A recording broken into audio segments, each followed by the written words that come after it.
कृष्णा कृष्ण कृष्ण हरे हरे हरे रामा हरे रामा राम राम हरे हरे हरे कृष्ण कृष्ण कृष्ण हरे हरे हरे रामा हरे रामा राम राम हरे हरे हरे कृष्ण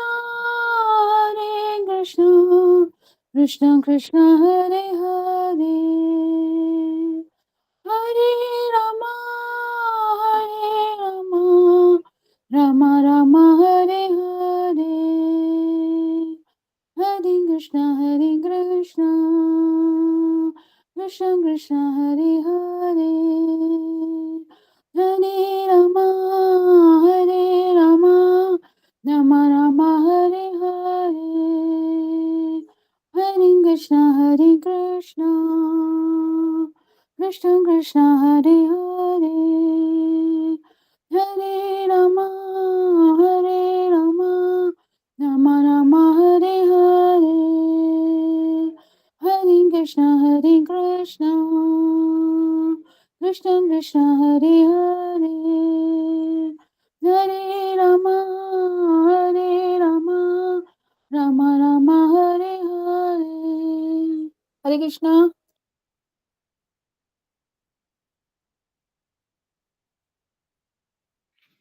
हरे कृष्णा। सभी को दंडवत प्रणाम।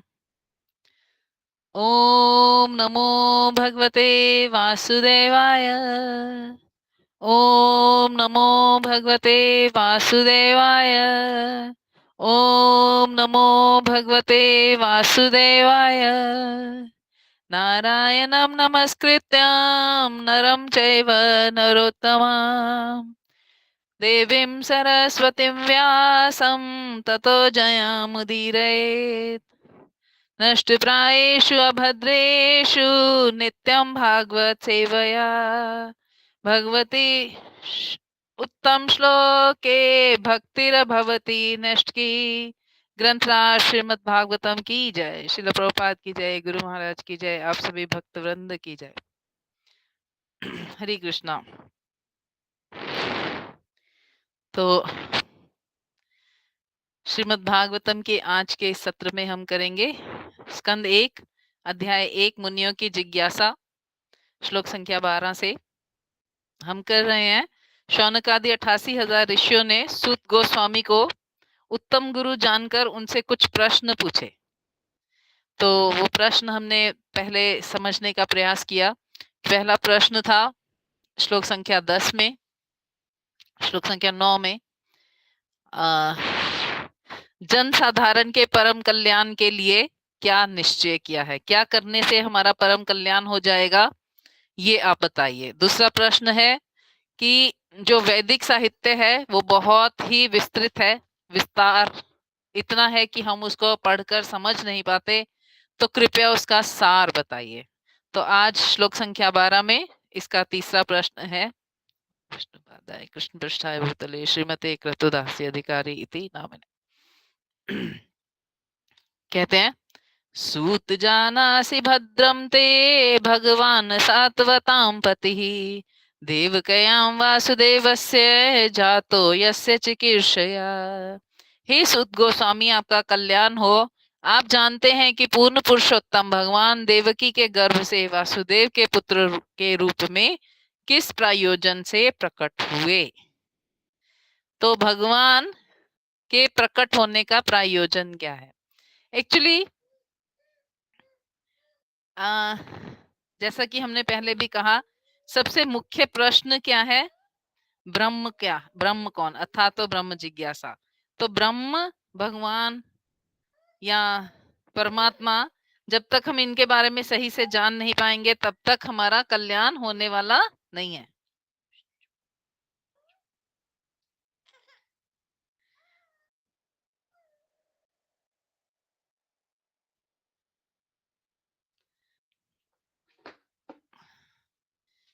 तो तो यहाँ तात्पर्य में श्रील प्रभुपाद कहते हैं भगवान का अर्थ है सर्वशक्तिमान ईश्वर जो समस्त ऐश्वर्यों, शक्ति, यश, सौंदर्य, ज्ञान तथा तपस्या के नियंता हैं।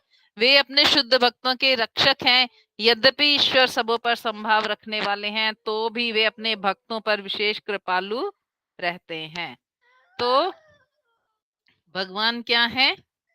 एक्चुअली भगवान शब्द का अर्थ ही ये है। भगवान शब्द का अर्थ है जिसमें 6 ऐश्वर्य पूर्ण रूप से विराजमान हो, यानी कि पूरा पूरा शक्ति, पूरी पूरी यश, पूरा पूरा सौंदर्य, ज्ञान, तपस्या, वैराग्य, ये जो 6 गुण है ये किस में होते हैं? भगवान में होते हैं, वहीं से शुरू होते हैं। तो जब तक इन 6 गुणों की जनक का हम समझ नहीं पाएंगे तब तक हमारा कल्याण होने वाला नहीं है। तो भगवान 88,000 ऋषि क्या कहते हैं? भद्रम ते, आपका कल्याण हो। क्यों? क्योंकि आप जानते हो, है ना, भद्रम ते, आपका कल्याण हो। और हमारी ये उत्सुकता है कि भगवान कृष्ण वसुदेव की पत्नी के गर्भ से क्यों प्रकट हुए? भगवान की प्राकट्य लीला कैसी है? क्यों हुई भगवान की प्राकट्य लीला? जबकि भगवान तो सदैव प्रकट है, भगवान तो सदैव रहते हैं विराजमान।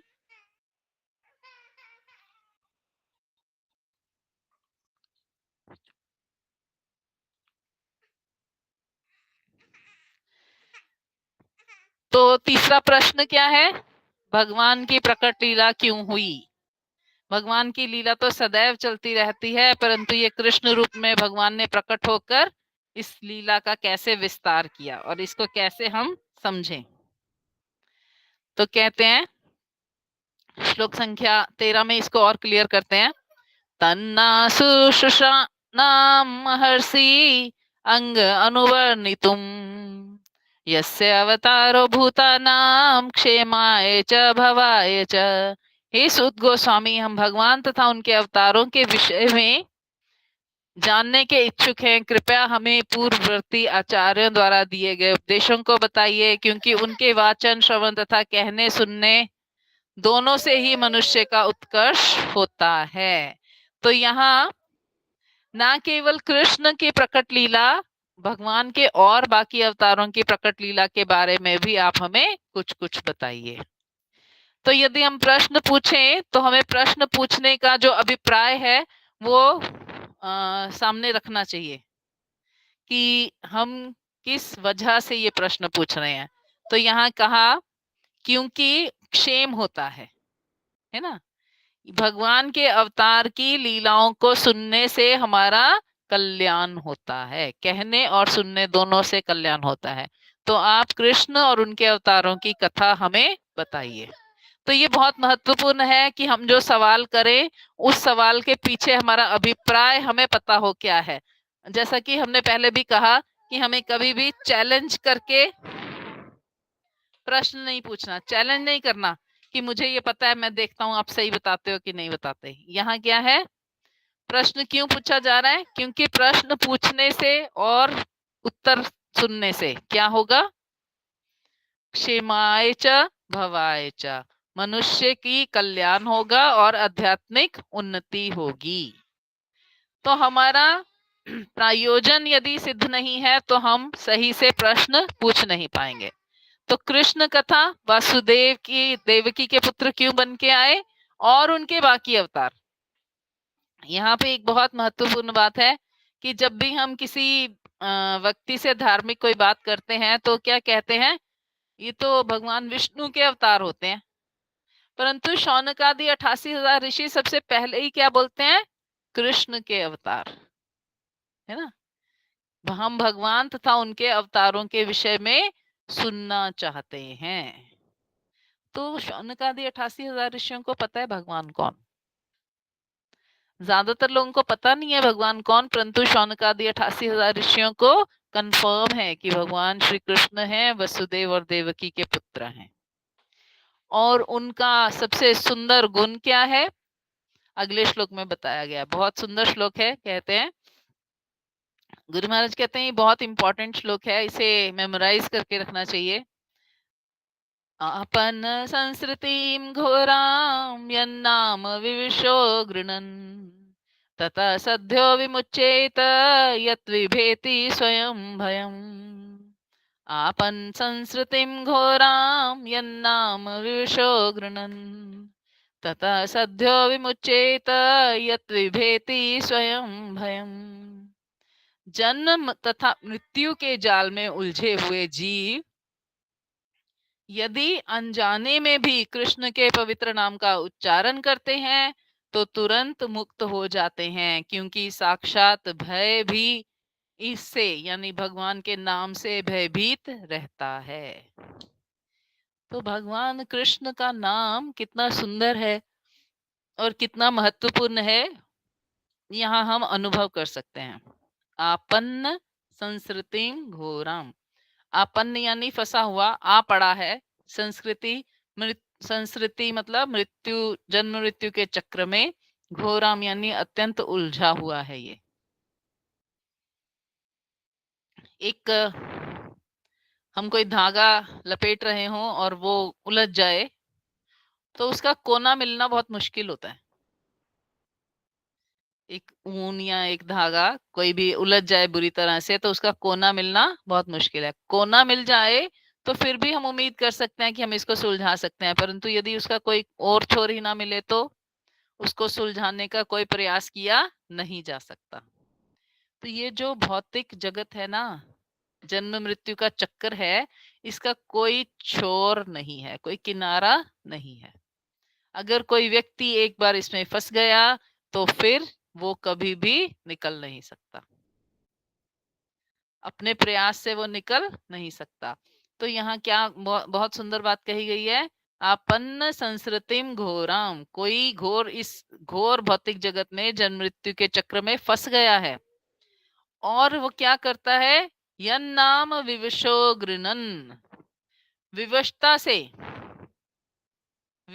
से उसके मुख से निकल जाता है क्या, आपका नाम, कृष्ण, हरि, राम, गोविंद, है ना, ये सब भगवान के नाम है। तो यन नाम विवशो गृणन, मजबूरी में कई बार होता है ना, जैसे कोई गिर रहा होता है तो उई माँ, तो उई माँ की जगह अगर राम राम निकल जाए तो विवशता हो गई ना, कि गिरते हुए कुछ बोलना था तो बोला गया, तो क्या बोला गया भाई, जो भी मुख में आया बोला गया। अगर माता का प्रेम है तो माता का नाम निकलेगा, पिता से प्रेम है तो पिता का नाम निकलेगा, और यदि भगवान से प्रेम है तो भगवान का निकल जाएगा। परंतु यदि मान लो हमें मालूम ही नहीं है भगवान कौन, और अनजाने में हमने विवशता से कोई नाम पुकारा और वो भगवान का नाम हो गया, तो क्या होगा, ततः सद्यो विमुच्येत, तुरंत उसी क्षण वो इस 84 के चक्र से, जन्म मृत्यु के संसार के चक्र से मुक्त हो जाएगा, यानी उसको एक किनारा मिल जाएगा। उसको सुलझने के लिए एक छोर मिल जाएगा कि वो वहां से सुलझना शुरू कर सकता है। क्यों ऐसा है, यत विभेति स्वयं भयम, क्योंकि आपके नाम से स्वयं भय भी भयभीत रहता है। भय यानी इस जन्म मृत्यु की संस्कृति का भय, है ना, वो भी भगवान से भयभीत होता है। यदि भगवान आ गए तो मेरा भय तो किसी को रहेगा नहीं। एक बहुत सुंदर कथा है, कहते हैं जब जनक महाराज इस धराधाम को छोड़कर जा रहे थे तो जनक महाराज जो हैं वो 12 महाजनों में एक हैं। तो उनको कहा गया कि आपकी कोई इच्छा है भाई, अब आप भगवत धाम जा रहे हैं, क्या आपकी कोई इच्छा है, कोई कुछ भी, जैसे होता है ना कि फांसी दे रहे हैं तो सबसे अंतिम इच्छा पूछी जाती है, इसी प्रकार कुछ अच्छा हो रहा है तब भी अंतिम इच्छा पूछी जा रही है कि आपकी कोई इच्छा बची है शायद तो पूरी की जा सकती है, आप बताइए। तो उन्होंने कहा मैं ना भौतिक जगत के अन्य लोगों का दर्शन एक बार करना चाहता हूँ। तो उन्होंने कहा अच्छा, तो उनको ले जाया गया विभिन्न लोकों में। तो जब वो नर्क लोक में उनको ले जाया गया तो नर्क लोक के वासी जो थे ना, उनको लगा कि हमारे दुख कुछ समय के लिए खत्म हो गए हैं। सोचिए महाजन की क्या कृपा है कि जो नरक के वासी हैं उनके दुख समाप्त हो गए जितनी देर तक जनक महाराज रहे। तो उनसे पूछा गया कि आप बड़े प्रसन्न दिखाई दे रहे हैं, क्यों?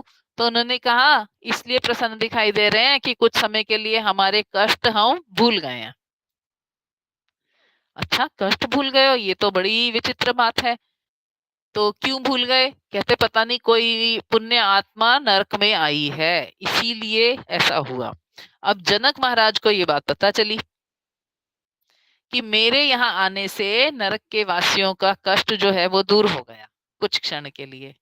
तो जनक महाराज कहते हैं मुझे नहीं जाना, मुझे आगे जाना ही नहीं है, मैं यहीं रहूंगा ताकि यहाँ के लोगों का कष्ट जो है वो हट जाए। सोचिए, ऐसे होते हैं वैष्णव। और उन वैष्णवों के परम प्रिय भगवान कैसे हैं कि उनके नाम से ही 84 का जो चक्र है वो कट जाता है। तो यहाँ बहुत सुंदर बात कही गई है, यत विभेति स्वयं भयम। इस भौतिक जगत का जो जन्म मृत्यु का चक्र है उससे भयभीत होने की आवश्यकता नहीं है, क्योंकि वो स्वयं भगवान के नाम से भयभीत होता है। तात्पर्य बहुत सुंदर है। उसमें कहा गया है सृष्टि में ऐसा कोई नहीं जो सर्वशक्तिमान के क्रोध से भयभीत ना हो। रावण, हिरण्यकश्यपु, कंस जैसे विकट असुर तथा ऐसे ही अन्य शक्तिशाली जीव भगवान द्वारा मार डाले गए।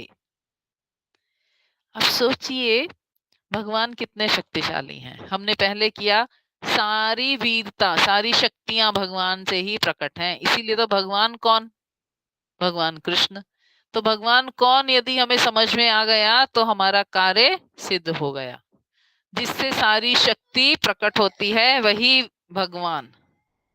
तो यदि हम भगवान को समझ गए, भगवान को जान गए तो हमारा कार्य आधा हो गया। और अगर भगवान की शक्ति को समझ गए तो यहाँ तात्पर्य में बहुत सुंदर कहा गया है, अपनी सारी निजी शक्तियां अपने नाम को प्रदान कर रखी हैं। भगवान ने अपनी शक्तियां किसको दे दी हैं?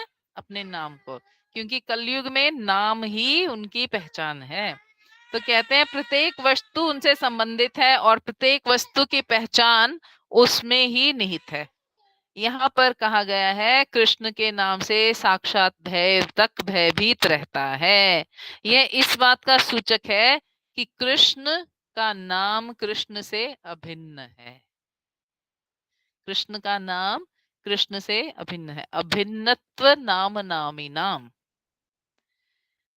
जो नामी है और जो नाम है वो अभिन्न है, यानी दोनों एक दूसरे के पूरक हैं, दोनों एक दूसरे के बिना नहीं हो सकते। गुरु महाराज उदाहरण देते हैं बहुत सुंदर, जैसे इस भौतिक जगत में कोई व्यक्ति को प्यास लगी हो, वो पानी पानी बोले तो उसकी प्यास मिटेगी नहीं, क्योंकि पानी अलग है और जल मतलब नाम अलग है ना। नाम बोलने से प्यास मिटेगी नहीं। परंतु आध्यात्मिक जगत में यदि कोई पानी पानी बोलता है, जल जल बोलता है, तो जल उसके मुख में प्रकट हो जाता है, क्योंकि नाम और नामी एक ही होते हैं। तो ये अनुभव अगर हम रखें कि भगवान कृष्ण का नाम और कृष्ण एक ही है, अभिन्न है, तो फिर हमें अनुभव में आएगा कि जितनी शक्तियां कृष्ण में हैं, यानी सारी शक्ति के उद्गम स्थल जो कृष्ण है, वही कृष्ण नाम के रूप में हमारे सामने विराजमान है। तो यदि कृष्ण स्वयं हमारे साथ हैं तो क्या हमें किसी से डरने की आवश्यकता है? नहीं। तो कहते हैं फिर से, जो श्लोका है वो बहुत सुंदर है, आपन्नः संसृतिम घोराम यन्नाम विवशो गृणन। इस भौतिक संसार में जन्म मृत्यु के चक्र में पड़ा हुआ व्यक्ति यदि विविशता से अनजाने में भी भगवान का नाम बोलता है ना, जपता है, उच्चारण करता है, ततः सद्यो विमुचेत, वह तुरंत मुक्त हो जाता है। यत विभेति स्वयं भयम। क्यों मुक्त हो जाता है? क्योंकि उस नाम से भय भी भयभीत है, तो इसीलिए वो उसको छोड़ देता है। तो यानी उसकी आध्यात्मिक यात्रा शुरू हो जाती है तुरंत। कोई सोचे भैया हमने एक बार नाम लिया तो हम तो मुक्त नहीं हुए, तो इसका अर्थ ये नहीं है कि तुरंत मुक्त हो गया का मतलब उसका सब कुछ हट गया। इसका मतलब ये है कि वो आध्यात्मिक रास्ते पर चल पड़ा, और जब एक बार एक व्यक्ति यात्रा पर चलता है तो उस यात्रा को पूर्ण कर ही लेता है। कोई जल्दी करता है, कोई देर से करता है, परंतु उस यात्रा को पूर्ण कर लेता है। तो इस प्रकार ये बहुत सुंदर बात हमें कही गई है। भगवान का दिव्य नाम, कृष्ण के दिव्य नाम को चाहे अनजाने में या बाध्य होकर उच्चारित करने पर मनुष्य को जन्म मृत्यु के झंझट से उबारा जा सकता है। हरे कृष्णा। तो आज हम यही विराम देते हैं।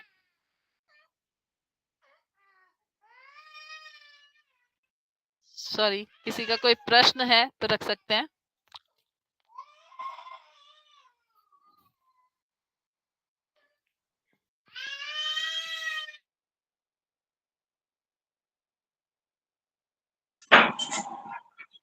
हरे कृष्ण माता जी। हाँ माता जी, आवाज आ रही है मेरी? हाँ जी माता जी, बोलिए।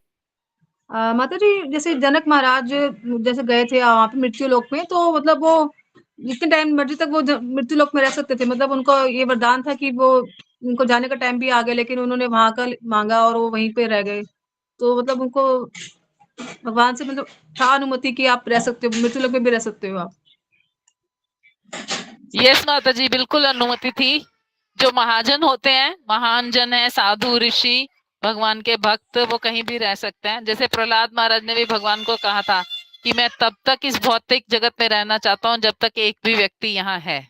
तो भगवान ने कहा तुम जब चाहे आ सकते हो और जब चाहे रह सकते हो, है ना। ये तो हम देखते हैं जब बलि महाराज को भगवान ने बांधा तो प्रहलाद महाराज आ गए भगवान की स्तुति करने। वामन अवतार में प्रहलाद महाराज प्रकट हो गए, वैसे तो वो जा चुके थे, परंतु वो प्रकट हो गए, आ गए कि तुम्हारी बड़ी कृपा है मेरे पौत्र पे, तुमने उसको अपने उसके सर पर अपना चरण रखा, तो मैं आपका धन्यवाद करता हूँ। प्रहलाद महाराज बहुत सुंदर स्तुति करते हैं वामन भगवान की।